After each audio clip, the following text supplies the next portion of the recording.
Dan kita akan masuk sekarang ke bab 23 masih dalam kitab sholat ya.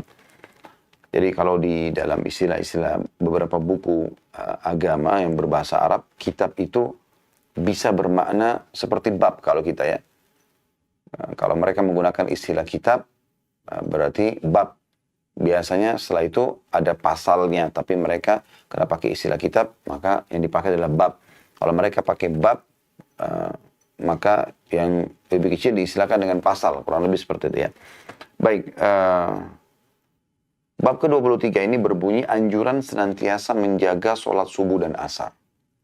Jadi teman-teman sekalian, di antara 5 waktu sholat ini, sholat yang paling ditekankan sekali adalah subuh dan asar. Ya. Kemudian datang setelahnya isya, lalu kemudian duhur dan maghrib. Ya. Jadi ini punya tingkatan-tingkatan sebagaimana tentu disebutkan dalam hadis Nabi SAW. Kalau masalah isya sudah kita jelaskan pada pertemuan yang lalu. Ya, bagaimana pernah Nabi SAW melambatkan sholat isya, kemudian para sahabat menunggu ya, sampai pertengahan malam, dan beliau bersabda setelah salam, beliau mengatakan sungguhnya orang-orang telah sholat, kemudian mereka telah tidur. Tapi kalian selama menunggu tadi, sampai sekarang sholat ini dicatat mengerjakan ibadah pahala. Kemudian turun firman Allah subhanahu wa ta'ala, tatajafa junubuhum anil madaji yad'una rabbahum, al-ayah. Dalam surah As-Sajdah ya. Lambung-lambung mereka jauh dari tempat-tempat tidur mereka karena mereka berdoa kepada Tuhan mereka. Kata perawi hadis bahwasanya ini turun pada sholat isya ya. Ini sudah kita jelaskan pada pertemuan yang lalu ya. Kemudian kalau sholat subuh dan asar disebutkan ya, atau pada bab yang kita akan pelajari. Kita akan baca teman-teman sekalian hadis yang pertama, urutan 456 dari awal Anda belajar. Berarti secara urutan Anda sudah belajar 456 hadis. Ya, semoga Allah mudahkan kita mempelajari, mengamalkan, memahami dan juga mengamalkan ya. Tentu bukan berarti kita belajar 456 saja. Karena dalam satu bab seperti ini, seperti Anda yang pegang buku 456, sebelahnya ada angka 1, berarti angka 1 urutan pertama hadis dalam bab ini. Tapi 456 dari awal kita belajar. Nah, kadang-kadang dalam satu nomor urut ini ada beberapa riwayat yang kita pelajari. Berarti Anda kalau dibahasakan mempelajari mungkin sudah 2 kali lipat, bahkan mungkin sekarang sudah sampai 1000 hadis dengan syarah atau penjelasan yang kita tambahkan.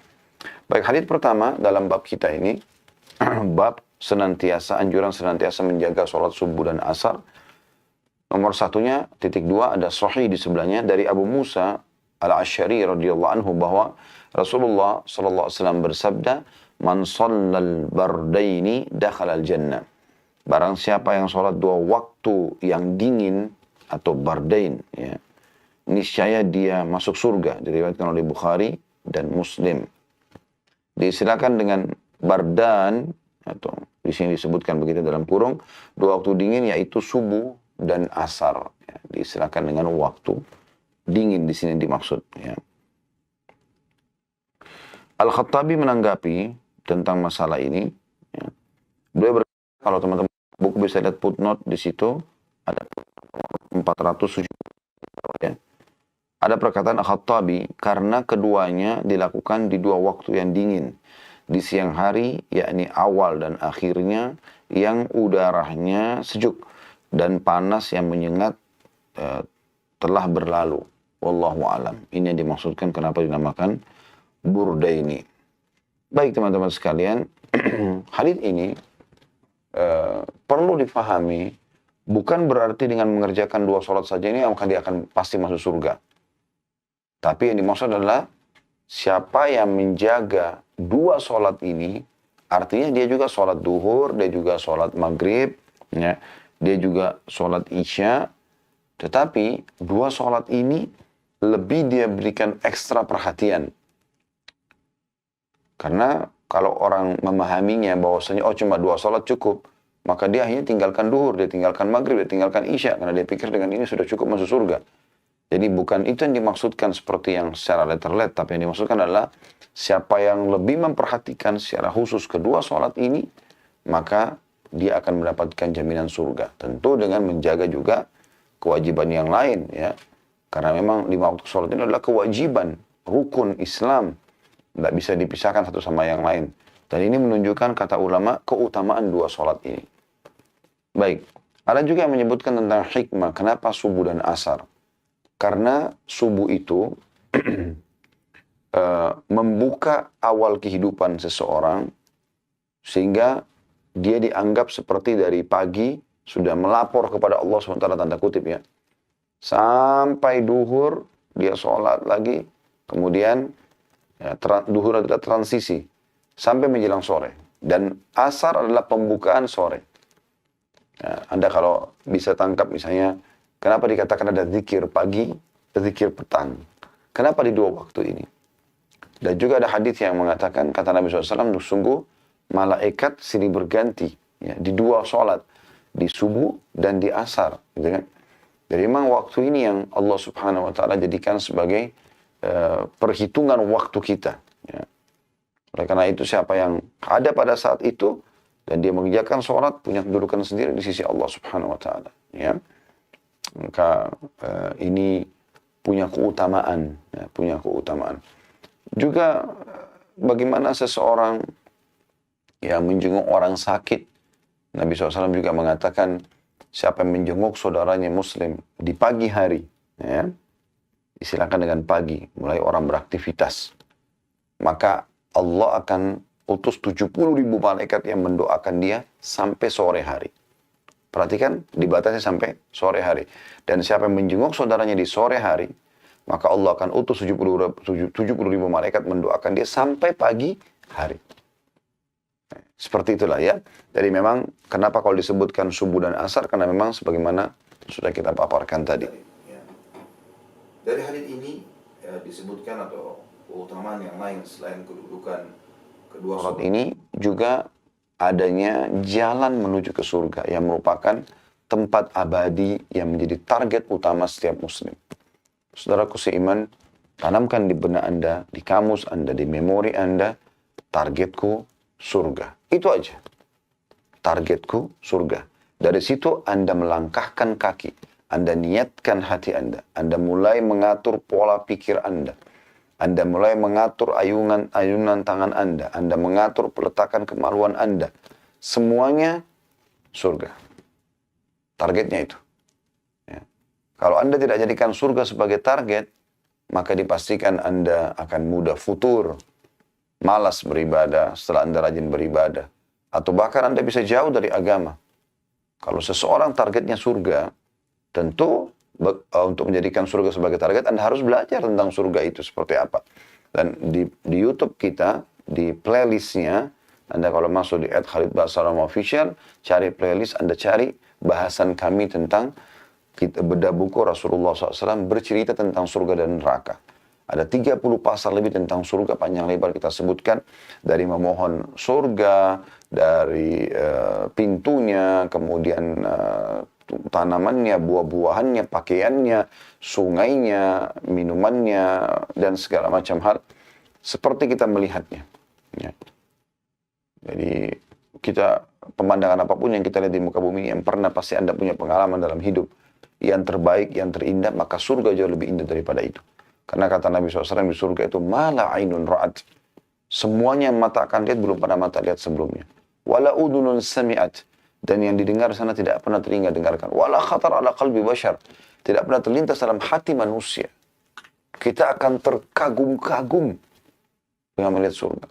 Makanya Nabi SAW memberikan gambaran bahwasanya perumpamaan dunia bandingkan dengan akhirat, ya, yang dijanjikan di surga, itu hanya seperti telunjuk seseorang dari kalian yang dicelupkan di lautan kemudian diangkat. Lihatlah berapa banyak tetesan air yang ada di telunjuk, itulah dunia, sementara lautan yang luas adalah akhirat. Makanya seorang mukmin itu targetnya. Kenapa para sahabat ridwanullahi alaihim mereka selalu semangat kalau disuruh oleh Nabi SAW untuk ibadah, sholat malam kah? Jadi bisa dihitung jari mungkin sahabat yang luput dari mereka sholat malam. Kita kalau bicara sholat malam sudah dijaga, berarti sholat wajibnya lebih utama kan gitu. Begitu juga dengan ibadah puasa, sedekah, jihad, itu luar biasa gitu. Pergi berperang, kemudian meninggalkan keluarga, meninggalkan pekerjaan, dan setiap saat bisa dibunuh oleh musuh. Tapi mereka pergi karena mereka targetnya adalah surga, gitu kan? Pada saat seorang sahabat, ya, dia masuk ke medan Uhud, ya, maka dia mengatakan, aku mencium bau surga di Uhud. Maka dia pun segera masuk menyerang musuh sampai terbunuh. Dan Nabi SAW menjamin surga, gitu kan, bagi orang-orang yang seperti ini. Maka semua itu teman-teman akan menjadi motivasi buat kita kalau kita memiliki target surga. Ingat surga. Selalu dengar. Kapan Anda sudah mulai seminggu, sebulan berlalu tidak pernah dengarkan tentang surga, ulangi lagi. Ulangin lagi. Ya. Ada buku yang juga menarik, selain buku yang kami bedah Rasulullah SAW bercerita tentang surga dan neraka, ada buku judulnya Tamasya ke Surga. Ya. Itu Anda bisa cari insya Allah, yang ditulis oleh Ibnu Qayyim rahimahullah, dalam bahasa Arab judulnya Hadil Arwah. Ya. Tapi kurang lebih judulnya dalam bahasa Indonesia Tamasya ke Surga. Ya. Itu insya Allah Anda bisa baca untuk menjadi motivasi agar kita memang menjadikan target surga. Ya. Kemudian kita masuk ke hadis yang kedua, urutan 457 dari awal, dan urutan 2 dalam bab kita ini, titik 2, sahih di sebelahnya, dari Abu Zuhair, dia bernama Umairah, atau Umarah, maaf. Saya ulangi lagi, Umarah bin Ruwaibah. Ya. Umarah bin Ruwaibah. Dia berkata, aku mendengar Rasulullah SAW bersabda, lan yalijan nara ahadun shalla qabla tulu'i syams wa qabla ghurubiha, yakni al-fajra wal asra.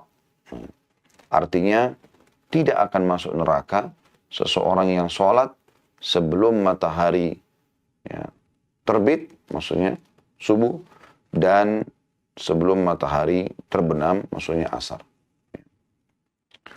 Di situ ada footnote, ya, nomor 475, Anda lihat di bawah keterangan supaya paham. Yang dimaksud dengan, ya, yalija dari al-uluj, ini kosakata bahasa Arabnya, yakni masuk. Karena Nabi SAW mengatakan, lai yalij, tidak akan masuk. Ya. An-nar, api neraka. Kemudian dikatakan oleh Syekh Al-Albani rahimahullah, saya berkata, yakni masuk ke dalam azab. Sebab jika tidak demikian, maka sekedar masuk adalah sesuatu yang harus dan berlaku untuk semua manusia, berdasarkan firman Allah Subhanahu wa taala, wa in minkum illa wariduha. Dan tidak ada seorang pun darimu melainkan pasti akan melewati neraka itu. Maknanya memasukinya berdasarkan pendapat Raji dalam penafsirannya. Ya. Jadi maksudnya, yang dimaksud di sini dalam sabda Nabi SAW, la yalij. Kalimat yalij bermakna masuk. Dan tidak bisa dibahasakan hanya sekedar lewat. Karena kita semua termasuk insya Allah ahli surga, dan semoga Allah jadikan kita ahli surga, itu pasti akan lewat di atas neraka. Sebagaimana Allah sebutkan dalam surah Qaf tadi yang kita bacakan, ya. Ma minkum illa wariduha. Tidak ada seorang pun dari kalian kecuali pasti akan melewati neraka itu. Ya, maksudnya melewati di sini, dia akan melewati atas, ya, bagian atas dari api neraka itu. Karena kita pasti akan melewatinya semua. Ada sirat, jalanan. Ini juga sudah kita jelaskan di bedah buku Rasulullah SAW cerita tentang surga neraka di bagian nerakanya. Dan buku ini sedang kita bedah di hari Senin. Ya. Untuk saat sekarang, pada saat kami lagi di Saudi, itu jam 17.00 waktu Indonesia Barat. Anda boleh ikutin, kami masih di bab-bab awalnya tentang masalah neraka. Kita ulangin kembali, walaupun di YouTube, di playlist, insya Allah sudah ada lengkap. Bi'idnillahi ta'ala. Baik teman-teman sekalian, ya.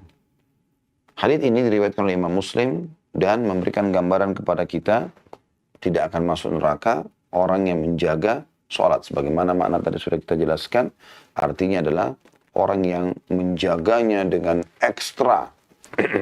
ya, dengan ekstra supaya dia tidak kehilangan dua sholat ini.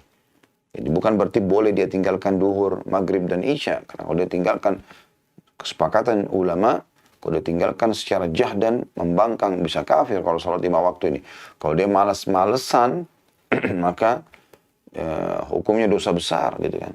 Jadi yang dimaksud sini adalah dia mendahulukan kedua sholat ini dengan ekstra perhatian.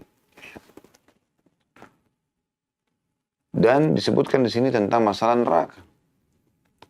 Kalau tadi di awal kita jelaskan teman-teman sekalian, target kita adalah masuk ke dalam surga.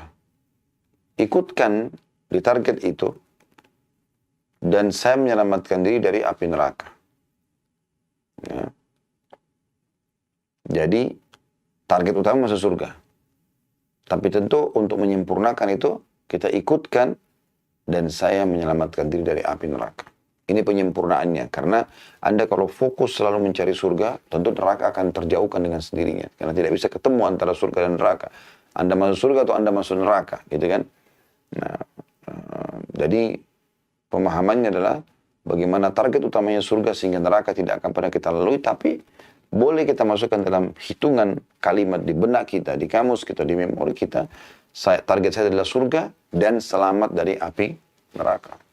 Ya, makanya Nabi SAW kalau lewat ayat tentang surga beliau mohon masuk surga, kalau lewat tentang neraka beliau mohon agar diselamatkan dari api neraka. Bahkan Nabi SAW mengingatkan dalam hadisnya, tidak ada seseorang yang memohon kepada Allah surga sehari, ada 2 riwayat, 3 kali, riwayat yang lain 7 kali. Kecuali surga akan mengatakan, ya Allah, hambamu fulan memohon agar masuk ke dalamku, maka masukkan dia ke dalamku, dalam surga. Dan tidak ada seorang hamba pun yang berlindung kepada Allah dari neraka. Dalam satu riwayat 3 kali, riwayat yang lain 7 kali. Ya. Kecuali neraka akan mengatakan, ya Allah, hambamu fulan berlindung dariku, maka selamatkan dia dariku atau dari api neraka. Kita masuk teman-teman sekalian yang ketiga, 4, 3 di sebelahnya. Dengan titik ada sanad hasan dari Abu Malik Al-Ashja'i radhiyallahu anhu dari bapaknya, dan dia berkata, Rasulullah SAW bersabda, man shalla subha fahuwa fi dhimmati, Abu Malik Al-Ashja'i radhiyallahu anhu karena dari bapaknya dia meriwayatkan, man shalla subha fahuwa fi dhimmatillahi wa hisabuhu 'ala Allah. Barang siapa yang sholat subuh, maka dia dalam perlindungan Allah dan hisabnya kembali kepada Allah. Diriwayatkan oleh At-Tabarani dalam Mu'jam al-Kabir dan juga Al-Mu'jam al-Awsat. Ya. Rawi-rawinya semua adalah orang-orang yang saleh, kecuali Al-Haytham bin Yaman yang sedikit ada permasalahan, namun sudah hadis ini dikuatkan dengan saksi-saksi atau syahid yang lain, sehingga dia bisa menjadi hasan. Hadis ini teman-teman sekalian termasuk hadis yang paling sering dinukil oleh para ulama agar seseorang jangan luput darinya sholat subuh. Bagi anda laki-laki di masjid, kecuali anda punya udzur syar'i, ya. Dan bagi perempuan tentu di rumah, tapi usahakan on time. Azan, anda sudah tidak ada kegiatan lain, walaupun sholat yang lain juga sama, tapi subuh ini anda usahakan jaga sekali. Ya. Karena hadis ini yang baru kita baca, memang terfokus pada subuh. Nah, terfokus pada subuh. Yang kata Nabi SAW, siapa yang sholat subuh, ya, maka dia dalam perlindungan Allah. Jaminan Allah. Semua kebutuhannya Allah akan penuhi. Allah akan selamatkan dari segala mara bahaya. Ya. Dan hisabnya kembali kepada Allah, maksudnya tergantung niatnya segala macam, itu urusan sama Allah. Kalau dia ikhlas dia dapatkan, kalau tidak ikhlas dia tidak dapatkan. Tetapi jaminannya akan dia dapatkan. Subhanallah, saya ingat dulu ada salah satu sahabat saya di kota Madinah ini, hafidhahullah, Dr. Muhammad Rahili, beliau pernah berkata kepada saya, gitu, sambil kita ngobrol-ngobrol, kadang-kadang kalau ketemu ngobrol masalah keimanan segala macam, alhamdulillah, maka satu waktu pernah dia bilang, yang terpenting sebenarnya dari semua yang kita jaga, jangan pernah luput sholat subuh berjamaah, terutama di masjid. Terus saya mengatakan, iya betul. Ya. Terus dia sebutkan, ingat hadis, ya, yang hadis ini disebutkan, bahwasanya siapa yang sholat subuh berjamaah, ya, maka dia akan mendapatkan naungan Allah. Walaupun dalam hadis ini ya, lebih umum lafadznya, siapa yang sholat subuh, maka dia dalam perlindungan Allah. Tentu ulama rincikan panjang lebar, ada yang menguatkan dengan beberapa riwayat yang lain, bahwasanya sholat subuh berjamaah di masjid, dan ini paling tepat. Ya. Tetapi kalau kita ambil lafadz ini secara umum, maka yang penting sholat subuh. Tapi tentu di waktunya, ya. Maka semoga Allah SWT berikan kepada mereka perlindungan ini. Dan ini perlindungan yang luar biasa, teman-teman sekalian. Perlindungan yang luar biasa. Ya. Bagaimana kalau Anda kerja di perusahaan, lalu pimpinan Anda mengatakan, siapa yang datang hari ini on time, jam 7 pagi, tepat, maka hari ini semuanya saya yang tanggung. Makan siangnya, transportasinya, saya akan jamin semuanya. Bahkan saya akan berikan dia bonus-bonus. Mungkin pegawai akan tertarik untuk itu. Allah SWT menjamin kita. Seharian sampai besok subuh lagi. Semuanya kebutuhan kita dipenuhi, semua masalah yang akan menimpa kita diselamatkan kita darinya. Ini sebuah karunia yang luar biasa gitu. Ya. Itu pelajaran pertama tentang bagaimana menjaga sholat subuh di waktunya. Terutama berjamaah, bagi laki-laki lebih fokus lagi ke masalah ke masjid. Tidak mengambil waktu, teman-teman. Tidak mengambil waktu. Saya setiap kali, semoga Allah SWT buat kita bisa istiqamah ke masjid di dekat rumah, saya melihat waktu yang sangat ringkas. Azan, kita turun sebentar. Apalagi Anda, kalaupun sedikit jauh masjid, Anda bisa naik motor atau mobil. Ya, ada tetangga kami, dia selalu naik mobil supaya tidak ketinggalan. Dan itu tidak ada masalah. Ada parkiran yang cukup di masjid. Saya seringkali, waktu masih cukup banyak, saya jalan kaki. Kalau enggak, saya naik motor. Dan Alhamdulillah semuanya Allah mudahkan. Dan itu cuma sebentar gitu. Sholat paling 5-10 menit, habis itu selesai. Kita pulang dan sudah mendapatkan pelindungan sampai besok pagi. Bagaimana luput hadis seperti ini dari seseorang muslim, teman-teman sekalian? Harusnya ini dijadikan sebagai pegangan. Jaminan kebutuhan dipenuhi. Satu sisi yang lain, Anda juga dijamin akan selamat dari segala macam bara bahaya. Ini kata kuncinya. Ya. Makanya sholat ini luar biasa gitu. Sampai pernah ada sahabat yang mengatakan, ya Rasulullah, bagaimana pendapat Anda dengan orang yang tertidur di saat sholat subuh? Apa kata Nabi SAW? Orang seperti itu, kupingnya sedang dikencingi oleh syaitan. Wa na'udzubillah. Oleh karena itu, niatkan pada saat sebelum tidur, baca zikir mau tidur, teman-teman sekalian. Dengan niat, Anda mungkin bisa rasakan, pasti Anda terbangun. Dengan izin Allah SWT. Innamal a'malu binniyat. Makin kuat tekad dan niat Anda, Allah akan mudahkan. Anda niat mau bangun jam 4 subuh, Allah bangunkan jam 4 subuh itu. Ya. Maka dengan hikmah Allah SWT tinggal bagaimana kita meraih dan memaksimalkan kesempatan emas itu. Itu pelajaran pertama tentang keutamaan ini. Kemudian yang kedua adalah tentang pentingnya ikhlas. Ikhlas ini luar biasa, teman-teman sekalian. Ikhlas ini adalah ibadah yang luar biasa besar pahala di sisi Allah Subhanahu wa taala. Dan ikhlas ini penyebab utama diterimanya amal. Maka dikatakan wa hisabuhu 'ala Allah. Maksudnya urusan niatnya, ikhlasnya itu adalah urusan Allah. Karena tidak mungkin Nabi SAW menilai itu. Tapi ya sudah, pokoknya dia ikhlas, dia dapat, dia tidak ikhlas, dia tidak dapat. Ya. Makanya dalam hadis Abu Dawud yang lain, kata Nabi SAW, Inna Allah la iqbalu amalan illa ma kana khalisan liwajhi. Allah tidak akan pernah menerima ya, sebuah ibadah, amalan, kecuali yang ikhlas karenanya. Ya, seperti itulah. Maka kita harus ikhlas, teman-teman sekalian. Tulus. Nggak ada untungnya riak itu, nggak ada untungnya. Sudah dosa besar, walaupun dia syirik kecil ya.